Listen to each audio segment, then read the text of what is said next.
మధ్యాహ్నం రమేష్ తీసిన బ్రోకర్ 2. అంటే బ్రోకర్ అంటే అది చాలా చెడు మీనింగ్ వస్తుంటుంది. ఫస్ట్ బ్రోకర్ సినిమా చూశాను. ఇది మోడర్న్ బ్రోకర్ కాదు, ఇది ఓల్డ్ బ్రోకర్ అని చూశాను. చిన్న బ్యాగ్ సంగలా పెట్టుకొని తిరుగుతుంటే ఇప్పుడు బ్రోకర్స్ అట్లా లేరు, చిన్న ఫస్ట్ సొఫిస్టికేట్ అయిపోయారని చెప్పేసాను. బ్రోకర్ 2 దాన్ని కంటిన్యూషన్ అనుకున్నాను, కానీ అది కాదు, ఇది సపరేట్ అన్నారు. ఈ సాంగ్స్ చూసినప్పుడు కొంచెం సామాజిక చైతన్యం కనిపిస్తూ ఉంది. కళ కోసం కాదు, కళ ప్రజల కోసం అని కార్ల్ మార్క్స్ మహాశయ చెప్పినట్టుగా దీని రీతివృత్తం బ్యాక్గ్రౌండ్ రమేష్ ఎంపిక చేసుకున్నటువంటి సారాంశంలో తప్పకుండా సామాజిక స్పృహ ఉండే అవకాశాలు ఉన్నాయి. నాకేంటి అనే సినిమా చూడంగా ఆ పాట విధంగా నాకు అర్థమైంది. నిజమే, ఈ భారతదేశంలో, ఈ సమాజంలో ఎన్ని రేపులు జరిగితేనేమి, ఎన్ని ధరలు పెరిగితేనేమి, ఎన్ని అక్రమాలు చేస్తేనేమి, ఎంత దోపిడీలు చేస్తేనేమి, ఎంతమంది ల్యాండ్ మాఫియా ఉంటేనేమి, నాకేం సంబంధం అనేటువంటి సెటైర్ నుంచి నాకేంటి అంటే అది కాకుండా నా బాధ్యత ఏంటి అని చెప్పేసి అని బహుశా ఈ సినిమాలో ఆన్సర్ వస్తుందని చెప్పేసి అని అనుకుంటా ఉన్నాను. అలాంటి అర్థం వస్తేనే ఈ సినిమాలకి ఏమైనా ఉపయోగపడుతుంది. కేవలం ఎంటర్టైన్మెంట్గా కాకుండా ఎంటర్టైన్మెంట్లో కూడా ఇతివృత్తం ఉండాలి, సామాజిక చైతన్యం ఉండాలి, సామాజిక మార్పు ఉపయోగపడేటువంటివి ఉండాలి. దాంతోపాటు ఇంకా సకల కళ పద్ధతులు కూడా దీన్ని ఉండకపోతే సినిమా చూడడం, సినిమా అంటే కేవలం సోషల్ సర్వీస్ చేయడం కాదు కదా. దీనికి ₹4 వస్తేనే మళ్ళీ ఇంకో సినిమా తీయగలరు, లేకపోతే మరీ ఆదర్శంగా ఎక్కువ పోతే మళ్ళీ ఆ సినిమాతో అయిపోతుంటారు. అసలు రెండు కలిసే ఉంటాయి, మిళితం అయి ఉంటుంది, తప్పదు, ఇంకో మార్గం లేదు.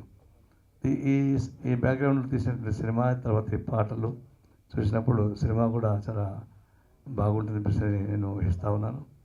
అదేవిధంగా ఇక్కడ ఉన్నటువంటి అనేక సారాంశాలు చెప్పారు. నాకు పోసాన్ని చూసినప్పుడంతా ప్రత్యేకంగా చూస్తుంటాను. అతని హీరోనా లేకపోతే విలనా అంటే ఏం అర్థం కాకుండానే ఉంటుంది ఆ పోషన్ అంతా కలిపితే. మొత్తానికి ఎంటర్టైన్మెంట్ ఉంటుంది. తర్వాత బహుశా డైరెక్టర్స్ డైరెక్ట్ చేస్తుంటారు, ఈయన చూస్తుంటే ఈయనే డైరెక్ట్ చేస్తుంటాడేమో, మొత్తం ఈయన సొంతంగా చేపేస్తుంటారు మాటలు ఇట్లంతా కూడా. సో సహజ కళాకారుడి కిందగా పోసాన్ని నేను చూస్తూ ఉన్నాను. ఇంకా ఈ రమేష్ లాంటి వాళ్ళు ఇట్లాంటి సినిమాలు ఎక్కువ తీయడానికి ప్రోత్సహించాలి. ఒకటి నేను చెప్పదలుచుకుంటే ఇన్ని చేస్తున్నారు బాగానే ఉంది, కానీ దీనిలో కేంద్రీకరణ పెరిగిపోతూ ఉంది. మీ రంగంలో కేంద్రీకరణ పెరుగుతుంది. 150 సినిమాలు తీశారంటే సమాజానికి ఉపయోగపడింది, 150 పాటలు రాశారంటే సమాజానికి ఉపయోగపడింది, 150 సినిమాలకు సంబంధించినటువంటి దర్శకత్వం ఇచ్చినట్టు అర్థమైంది. కానీ 150 సినిమా థియేటర్లు మొత్తం ఒక్కడికే ఉంటే ఎట్లా? ఇది చాలా విచిత్రంగా ఉంది. సినిమా థియేటర్లో ఒకే చిత్రం ఉంటాయి, సినిమా యాక్టర్ ఒకే కుటుంబంలో ఉంటారు, డబ్బులంతా ఒక ఇంట్లో ఉంటుంది. మరి వేలాది మంది రంగంలో పనిచేసే వాళ్ళు ఏమవుతారు? అన్నారు ఎప్పుడు కానీ సెంట్రలైజేషన్ ఉంది చిన్న ప్రమాదం. ఎప్పుడు కానీ ఈ సెంట్రలైజేషన్ వల్ల నష్టం. ఇప్పుడు తెలంగాణ ఆంధ్ర గొడవ అదే కదా, ఎక్కువ సెంట్రలైజ్ అయిన వల్ల డిసెంట్రలైజ్ గురించి కొట్లాడినారు, చివరికి రాష్ట్రం విడిపోవాల్సి వచ్చింది. అందరు ఈ సినీ ఫీల్డ్లో కూడా ఈ సెంట్రలైజేషన్ వ్యతిరేకంగా మీరు కానీ ఇప్పటి నుంచి ఫైట్ చేయకుండా పోతే ఒకసారి కొలాప్స్ అవుతుంది. అదే తక్షణం సామాన్య కార్మికులకి, కళాకారులకి, కళామతని నమ్ముకున్నటువంటి సామాన్య ప్రజలకి ఉపయోగపడాలంటే ఈ మనోపలి పోవాల్సింది. ఈ సినిమా రంగంలో మనోపలి పోవాలి, కళలు పెరగాలి, కళా ఉద్యమం పెరగాలి. ఉద్యమం పెరిగే పద్ధతుల్లో మీరు ఇంకా చాలా చేయాల్సింది. కాబట్టి ఈ రంగంలో పనిచేసే వాళ్ళు చాలా పెద్ద ఎత్తున చేయాల్సిన బాధ్యత మీ పైన ఉంది. అది మీరు చేస్తే మానంటే బయట నుంచి సపోర్ట్ చేయడం సిద్ధం. మేము ఎప్పుడు సిద్ధంగానే ఉన్నాం. చాలామంది అడిగారు, నువ్వు ఎప్పుడు పైన ఇదే గొడవ పెడుతున్నావు వచ్చి చోట్ల ఎందుకని చెప్పని. నేను గొడవ పెడతానే ఉంటాను, నేను పుట్టిన గొడవ కోసం చెప్పాను. ఎందుకంటే ఇది అన్యాయం కదా. ఇది నాకు తెలిసి 1 సినిమాలు తీశారు, వాళ్ళు థియేటర్ దొరకలేదు. చివరికి మా పార్టీ మీటింగ్ పెట్టుకున్నాను ఒక ఊర్లో, ఒక థియేటర్ చూడండి అయ్యా అని అంటే ఆ థియేటర్కి మూలం హైదరాబాద్ అన్నారు. హైదరాబాద్ మూలం ఏంటంటే రాష్ట్రం థియేటర్ అన్నీ వాళ్ళు వెళ్ళండి అన్నారు. అంటే మేము సినిమా కమ్యూనిస్ట్ పార్టీ మీటింగ్ పెట్టుకోవడం సాధ్యం కాదు, మీలాంటి వాళ్ళు సినిమా వేయడానికి సాధ్యం కాదు. ఒకే పట్టణ కింద రాష్ట్రం అంతా గుప్పిట్టడం అంటే ఇది ఖచ్చితంగా దురలవాట్లకి లేకపోతే ఈ సాంఘిక పరమైనటువంటి అనేక అరాచకాలకి దారితీస్తుంది. కాబట్టి కళామ తల్లి సేవలో ఉన్నటువంటి మీరు ఈ కేంద్రీకరణ అత్యంత కేంద్రీకరణకు వ్యతిరేకంగా కూడా పోరాటం సాగించాల్సిన అవసరం ఉంది. వాటిని పోరాటం సాగించండి. అప్పుడు కానీ సామాన్య కళామతల్ని నమ్ముకున్న కార్మికులు కూడా న్యాయం జరగదు. ఆ ఉద్యమానికి మేము ఎప్పుడు అండగా ఉంటుంది ఆశిస్తా సెలవు తీసుకుంటా ఉన్నాం. బ్రోకర్ నిజమే పాపం, కృష్ణమూర్లు బాధపడటంలో తప్పు లేదు. మెంటల్ సినిమా తీస్తే మెంటల్ అంటారు, బ్రోకర్ అంటే బ్రోకర్ అంటారు, రేపొద్దున పొరపాటు ఇంక ఏదైనా పెడితే మళ్ళీ అది అంటారు అని. కానీ బ్రోకర్ అంటే నేను చదువుకునే రోజుల్లో చాలా చీప్గా అనుకునేవాడిని. ఎందుకంటే అప్పట్లో బ్రోకర్ అంటే ఒకటే మీనింగ్, అది మరీ సభలో చెప్పాల్సిన పని లేదు. కానీ ఇప్పుడు బ్రోకర్ అనేది చాలా పవిత్రమైన వర్డ్. అసలు ఎంత పవిత్రమైన వర్డ్ అంటే, ఇల్లు అద్దెకి తీసుకోవడం దగ్గర నుంచి బోఫోర్స్ డీల్ చేయాలన్నా కూడా బ్రోకరే కావాలి. ఆ లెవెల్ అక్కడ దాకా వెళ్ళిపోయింది. కాబట్టి వాళ్ళ బ్రోకర్కి చాలా పెద్ద వాల్యూ ఉంది.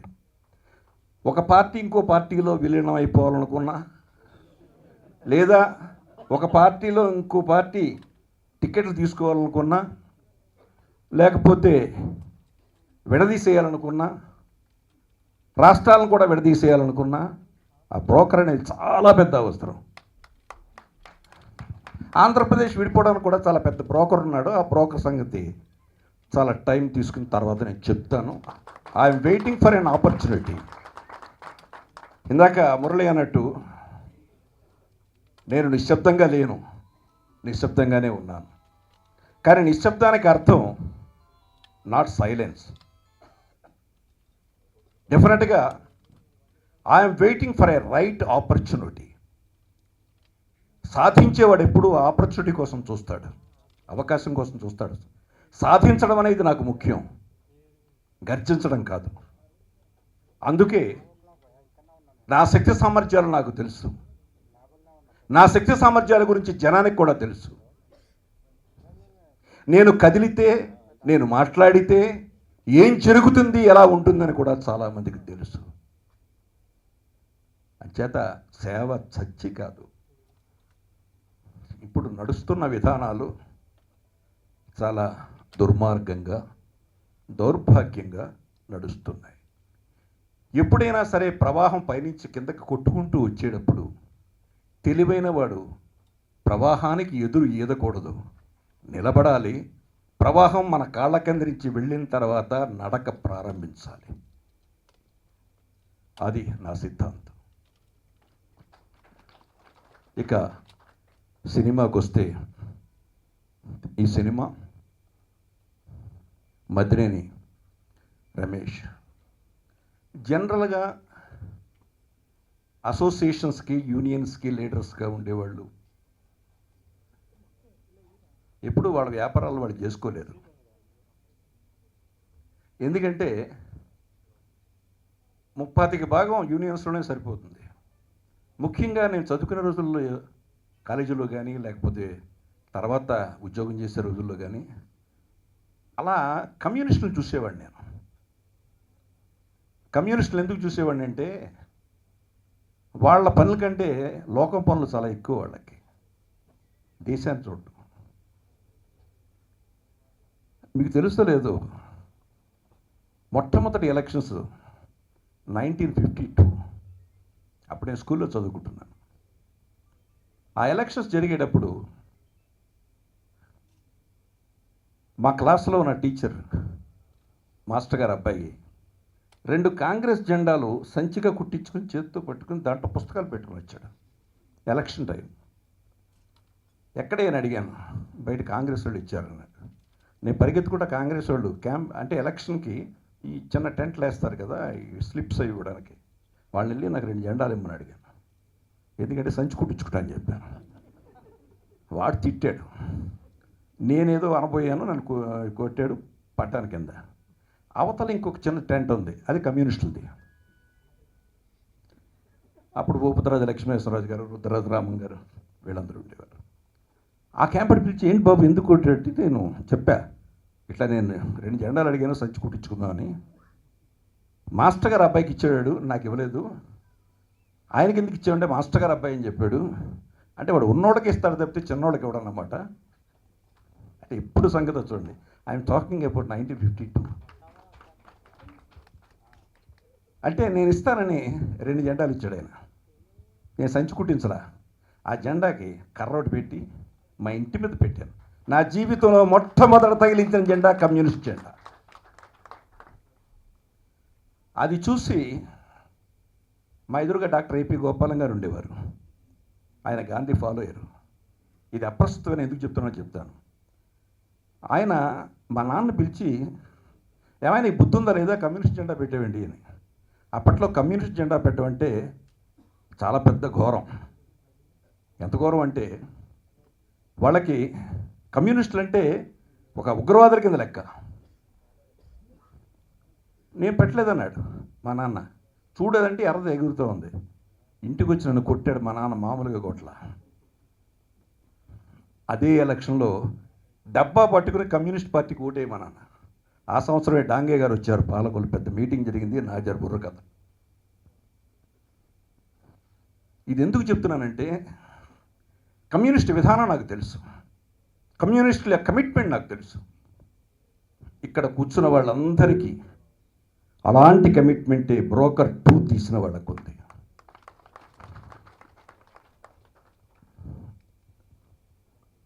వ్యాపారం కోసం తీసాడని నేను అనుకోను. ఓ కమిట్మెంట్తో తీశాడు.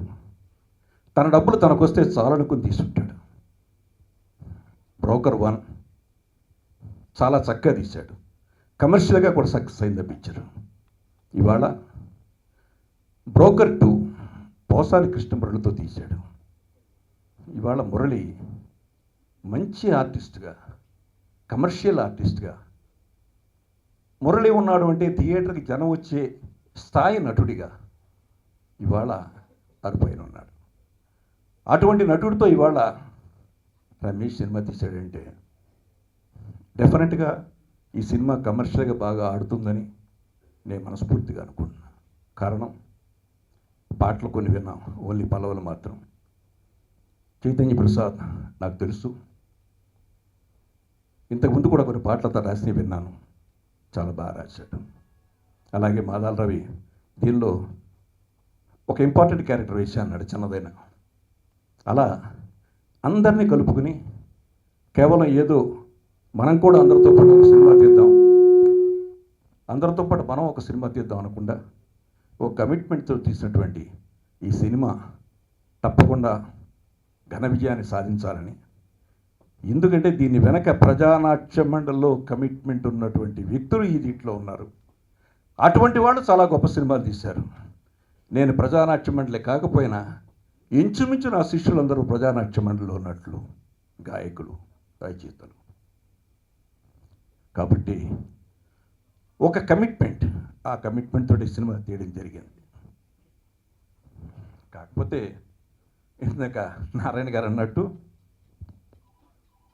ఈ సినిమాకి థియేటర్లు ఎక్కడి నుంచి వస్తాయనేది పెద్ద ప్రశ్న, చాలా పెద్ద క్వశ్చన్ మార్క్. ఇవాళ సుమారు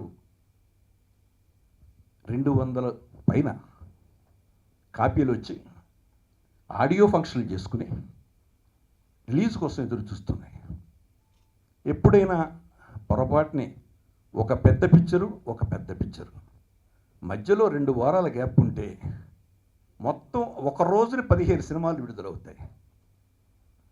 పాపం చాలా ఎంతో ప్రేమతో థియేటర్లు ఇస్తారండి ఆ టైంలో మాత్రం. ఎందుకంటే ఖాళీగా ఉంటాయి, ఖాళీగా ఉండడానికి బదులు వీళ్ళకి ఇస్తే రెంట్లు వస్తాయి. ఇలా అయిపోయింది వాడి ఇండస్ట్రీ. చిన్న సినిమా తీయలేరు కాదు, చిన్న సినిమా తీయొద్దు అని చెప్పడానికే ఇవాళ ఇండస్ట్రీ ఉంది. మీరు చిన్న సినిమా తీయకండి, మేము థియేటర్లు ఇవ్వం, మీరు ఆడలేరు, శాటిలైట్ కొనం, శాటిలైట్ అమ్మలేరు, కాబట్టి మీరు ఎందుకు తీస్తారు, మేము తీసుకుంటాం, మీరు థియేటర్కి వచ్చి చూడండి. This is the trend of today's film industry. పూర్వం ఛాంబర్లు ఉండేవి, కౌన్సిల్స్ ఉండేవి, డిస్ట్రిబ్యూటర్ అసోసియేషన్లు ఉండేవి. ఇప్పుడు ఉన్నాయి అవన్నీ నిర్జీవం, శవాలు, చచ్చిపోయిన శవాలు అవన్నీ. అవి ఉండి ప్రయోజనం లేదు, ఎందుకంటే అవి కూడా వాళ్ళ చేతుల్లోనే ఉన్నాయి. ఇందాక నారాయణ గారు చెప్పింది మీ సమస్య ఉంటే చెప్పండి అని. సమస్య చెప్పాల్సిన పని లేదు, సమస్య కళ్ళ ముందు కనిపిస్తుంది, కానీ దాని పరిష్కారం దొరకట్లా. పరిష్కారం దొరకపోవడానికి కారణం ప్రభుత్వాలు, చేతకాని ప్రభుత్వాల వల్ల, అసమర్థ ప్రభుత్వాల వల్ల, అసమర్థ మంత్రుల వల్ల ఇవాళ ఈ స్థితి ఆంధ్రప్రదేశ్కి వచ్చింది. Let us wait and see. ఇప్పుడు 2 రాష్ట్రాలని ఎవరు ముఖ్యమంత్రులుగా వస్తారో చూద్దాం, ఎవరు మంత్రులుగా వస్తారో చూద్దాం. వాళ్ళు కూడా ఈ దారిలోనే పెడితే అప్పుడు మన దారి ఏంటి అనేది ఆలోచిద్దాం. Thank you very much. Allavaneni Ashok గారు, చైతన్య ప్రసాద్ గారు, అందరికీ పేరు పేరున ధన్యవాదాలు తెలియజేస్తూ, కత్తి మల్లికార్జున గారు, సాయి రవి గారికి, అందరికీ ఈ కార్యక్రమాన్ని నిర్వహించిన మా త్రిపురనేని చిట్టి గారికి అందరికీ పేరు పేరున ధన్యవాదాలు తెలియజేస్తూ, ఈ ఆడియో ఫంక్షన్ విజయవంతం చేసిన మా పాత్రికేయ మిత్రులకి, అలాగే ఇచ్చేసిన దర్శకుల సంఘ సభ్యులకు అందరికి కూడా ధన్యవాదాలు తెలియజేస్తూ సెలవు. Thank you.